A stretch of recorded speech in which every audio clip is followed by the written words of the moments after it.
ziua! Astăzi vom face o prăjitură cu cremă de vanilie.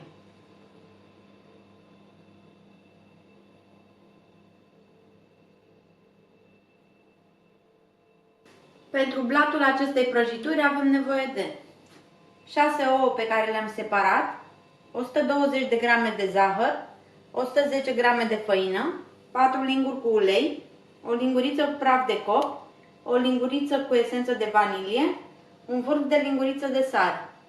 Pentru cremă ne trebuie 500 de ml de lapte, 4 gălbenușuri, 100 de grame de zahăr, 80 de grame de unt, 60 de grame de făină, 2 linguri cu esență de vanilie și un vârf de linguriță cu sare. Peste albușuri punem sarea și începem să mixăm.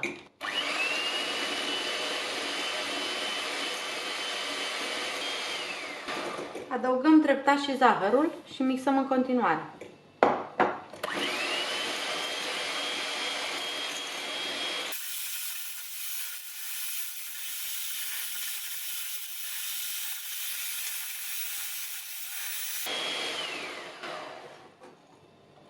Punem și gălbenușurile și continuăm mixarea.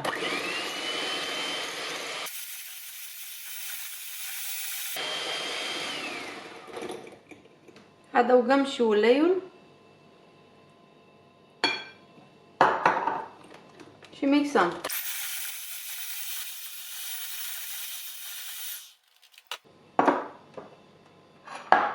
Peste făină punem praful de copt și amestecăm bine.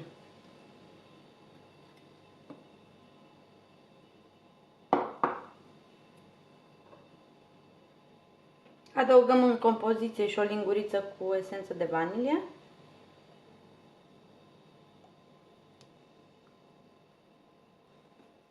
Și amestecăm. Apoi punem făină treptat.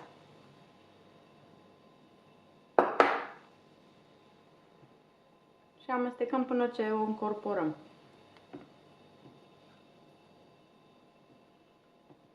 Când s-a încorporat, mai adăugăm făină.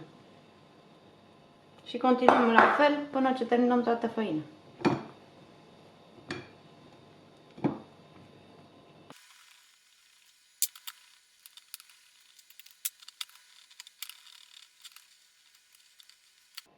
Am terminat de făcut aluatul, acum îl dăm deoparte. Luăm o tavă mare pe care o tapetăm cu hârtie de copt. Eu am tava de la aragaz și turnăm aluatul.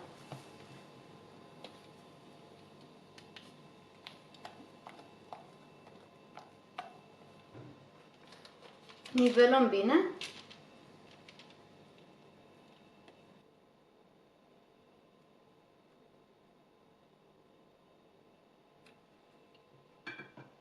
Luăm tava și o punem la cuptorul preîncălzit la 180 de grade. Cât timp stă blatul la cuptor, pregătim crema. Peste gălbenușuri adăugăm zahărul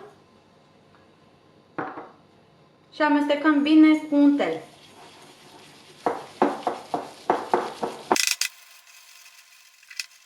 Punem și sare și amestecăm în continuare. Acum adăugăm treptat făină și amestecăm.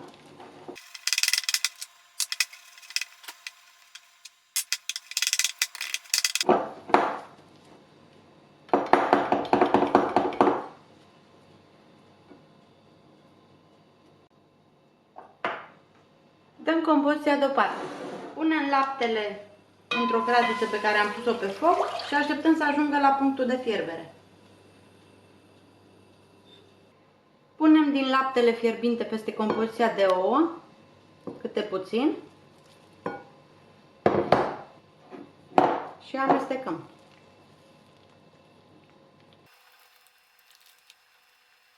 Amestecăm bine să nu se facă cocoloașe.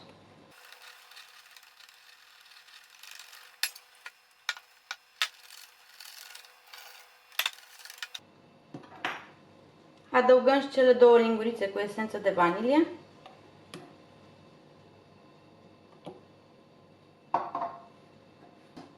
Amestecăm.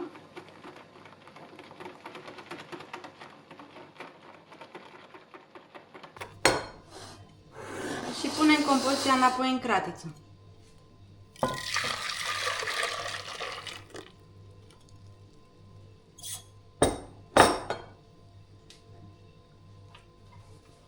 Luăm cratița și mergem cu ea pe foc. Fierbem crema cam 5 minute până se îngroașe, amestecând în continuu.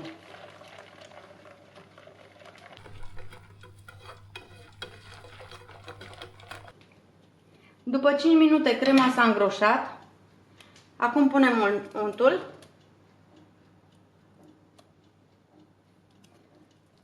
Și amestecăm bine până ce acesta se topește. Apoi închidem focul. Transferăm crema într-un alt vas, pentru ca aceasta să se răcească mai repede.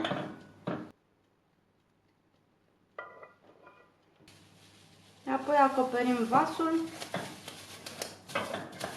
cu folie, pentru ca crema să nu prindă poșghiță deasupra. Și o lăsăm să se răcească complet. După 20 de minute blatul s-a copt, s-a rumenit frumos, așa că îl vom scoate de la cuptor.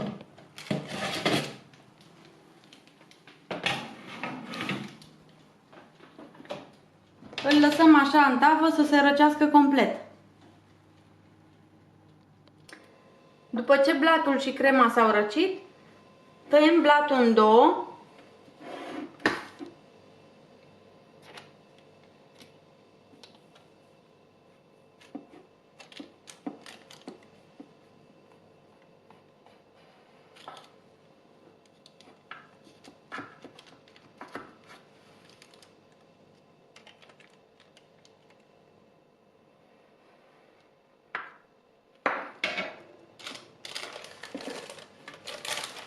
Apoi îl întoarcem și scoatem hârtia de foc.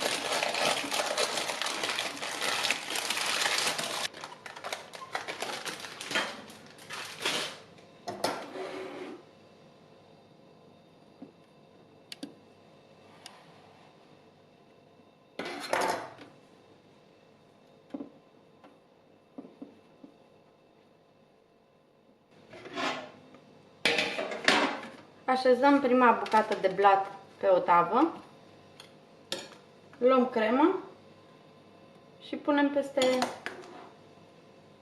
blat.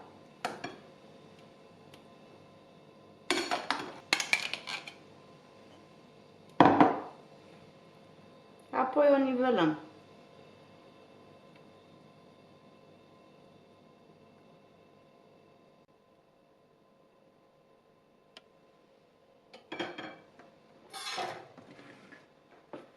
Luăm și cea de-a doua foaie și o punem peste cremă.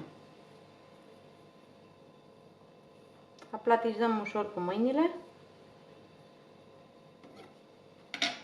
și încercăm să mai întindem crema care curge pe margine.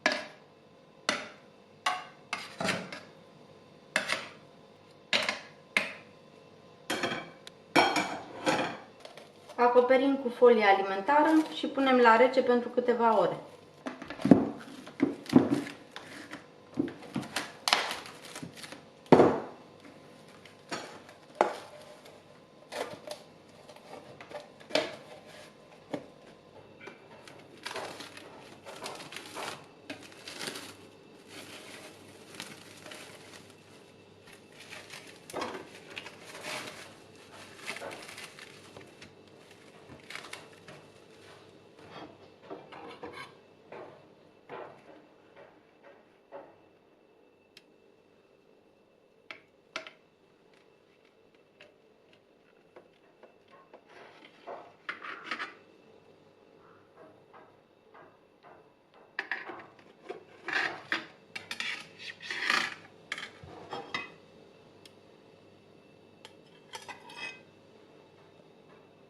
Dacă ați apreciat rețeta, nu ezitați să vă abonați la canalul meu de YouTube și să lăsați un like.